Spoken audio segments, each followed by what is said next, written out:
way too close to that other learner. How close that bin wagon is.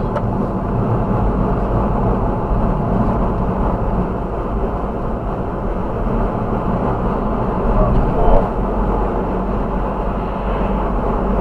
What would you do if someone's close to following you? That close that bin wagon is to the learner. What should you do? If that was the case, if that was happening to you on one of your lessons, what do you think you should do, Molly? I think I'd just stay doing what I was doing. Okay, yeah, good. You don't try and rush away from them.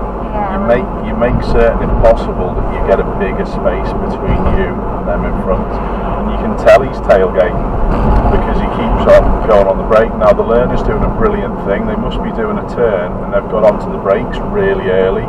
So did you notice the learner, credit to them there? Very good. Cracking job. So because they were making the turn, they started braking really early over a longer period of time. And then that's less risk to the person who's travelling really close. Make sense? Yeah. Alright, good.